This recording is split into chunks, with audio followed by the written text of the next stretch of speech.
Area 51. Were you an employee or are you now? Former employee. I was let go on a medical discharge about a week ago. Okay, well, what we're thinking of as aliens, they're extra-dimensional beings. They have infiltrated a lot of aspects of the military establishment, particularly the Area 51. The disasters that are coming, the military, the government knows about them.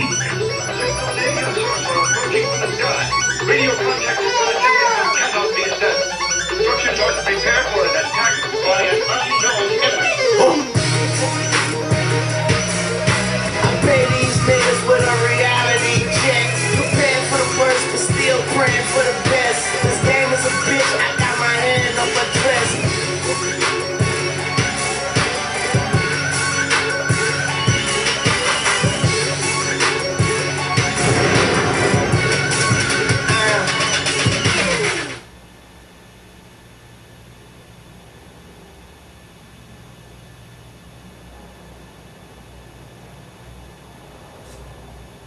You know the rules, kill them all and keep moving. If I die today, remember me like John Lennon.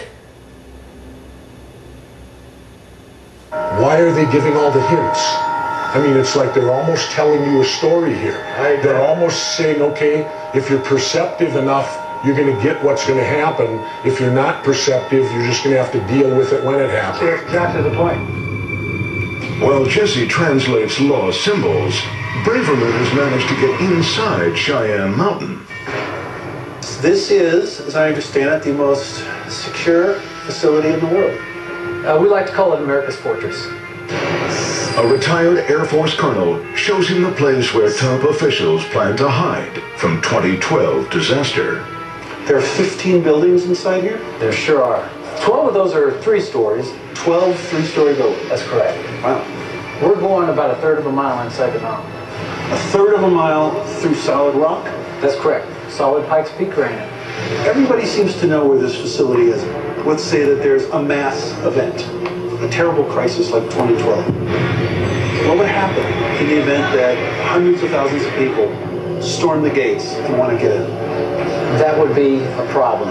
We would have to control that kind of an entourage coming up to the facility. Are your security forces prepared to fire on American citizens to protect the facility? They're trained to protect this facility. And we've heard that there is an underground city that dwarfs this, that's 4 or 5 times the size of this, built under the Denver airport. I am not aware of any kind of facility like that in Denver. I've heard from people that one of the things that where they buy confidences of politicians and people in the military is they're offering them seats here at Denver Airport. You get a seat to get into the mountains, and they're limited seats. And you think that's how the silence is held? Absolutely. Why can't they be out front about it? If everyone found out that there was safe quarters here and a comet was predicted to hit the Earth in 2 weeks, you'd have some very serious security problems. And there would be 2-3 million Coloradoans trying to get into the underground here. And there's not enough room. See, the thing is this, they're never going to tell you what's going on until it's like an hour before it's going to happen to you. Like, you ever see Deep Impact? No. You see it? Yeah. You see, they tell me it's on the video, it's about to be a mass tsunami the world over at 3 o'clock. So, it's good seeing you. They're still working. Clearly, yeah, there's a lot of construction here. They're refurbishing and rebuilding their underground city. They made their worst case scenario escape hatch.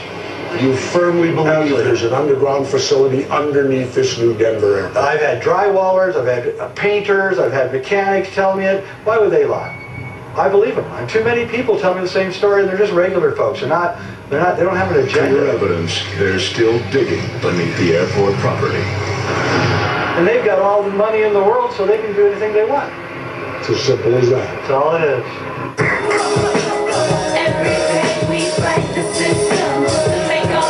We've been down for too long, but that's alright. We were built to be stronger. It's our life.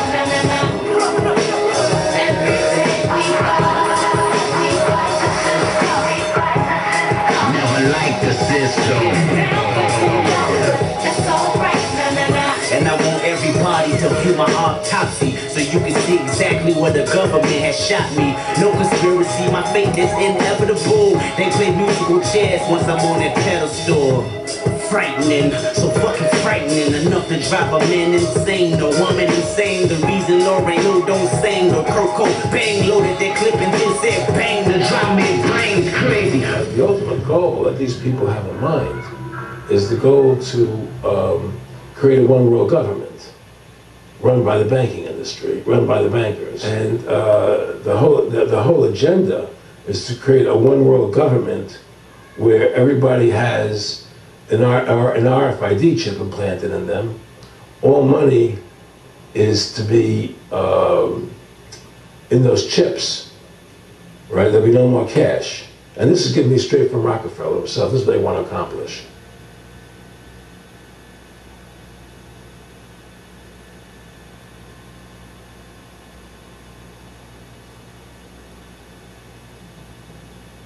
Now, instead of having cash, anytime you have money in your chip, they can take out whatever they want to take out whenever they want to.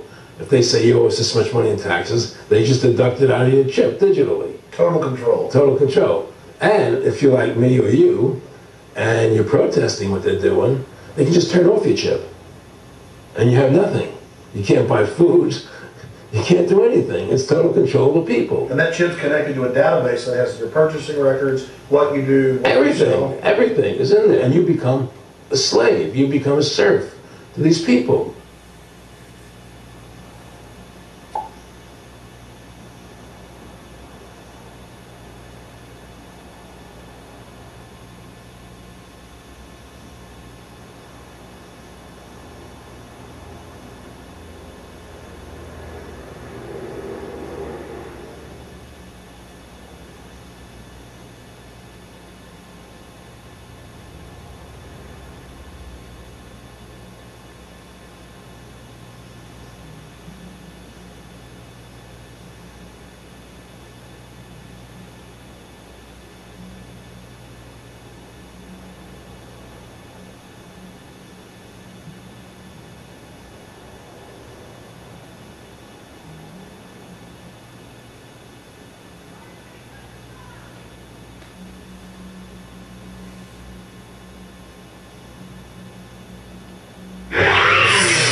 Alright, so there you go.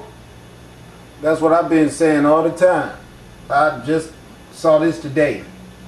I've never saw this video, this exposure of footage right here.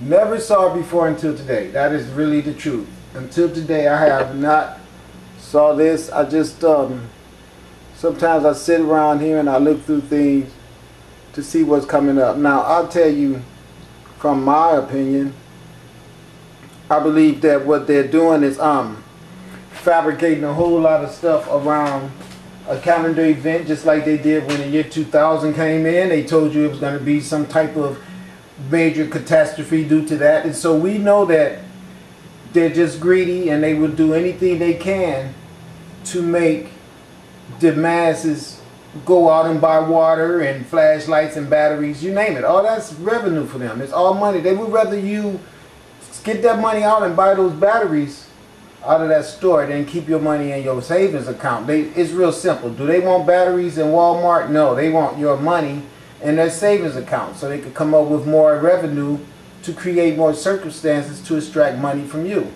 So it's always been a scam of fear propaganda. That's the reason we have vampires. That's the reason they come up with the zombie thing now.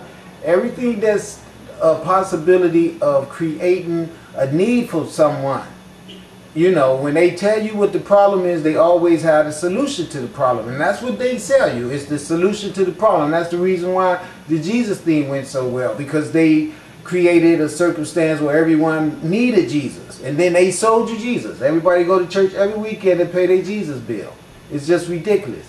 So now, I'm not vibrating with the Jesus stuff, even though a lot of people tell us about Bible prophecies. It's easy to prophesy something that's going to happen in the future. You just make it happen.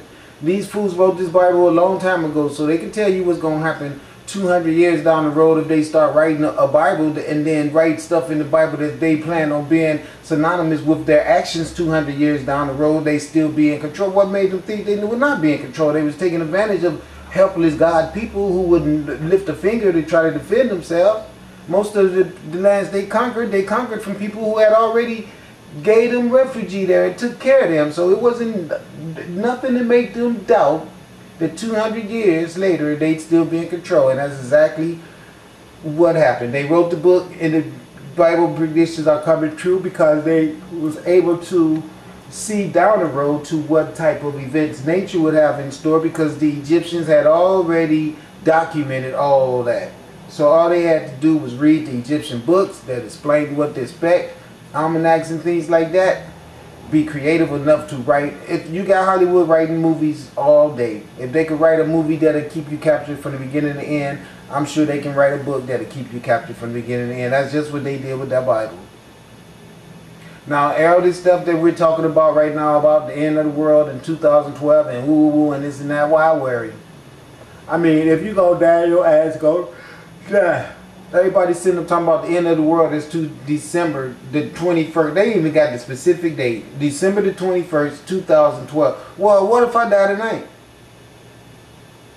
I mean, what if I die the next 5 minutes? What good does that make? And then when January the 31st comes and people are still alive on the earth, where is the catastrophe? Where like the same one we were supposed to have in 2000?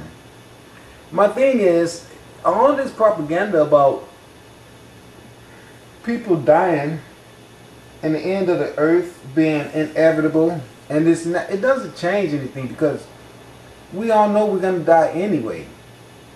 So I'm just saying that's nothing to be spooked over. Like I'll tell you guys, I done already got prepared for death. I just know that death is a part of life. I don't even call it death, I call it reassignment. I'm ready to be reassigned. You know? That's really the truth. So I don't let no man literature or video fool me. I do believe that, is there a possibility that the spirals in the sky could be generated from computers just to enhance the whole 2012 world end event? Yes, they could have. But is man smart enough to mimic those? I'm just saying those icons that was utilized, to me, it's definitely synonymous with what a true God would have chose as a method of communicating with me. I know that the universe has been talking to me for a long time anyway, so when I see those things and I know what they are, and I know of the literature that I've been predisposed to through the universal putting books in my path, I'm finding books in garbage cans and books popping up like, how did this get in here, and all that stuff, but interesting books that really found me not able to put them down. But then later, after reading these books, I'm able to identify with things that make sound-minded understandings of what it is that I'm observing. And so I get a God, true, creative energy. I pay homage to you for that. I thank you for seeing need in me. And I just wanted everybody out there to know that I'm not as crazy as you think I am now that you see this other stuff coming up, that you see there's other people out there that's on the same page with me. Now, what's going to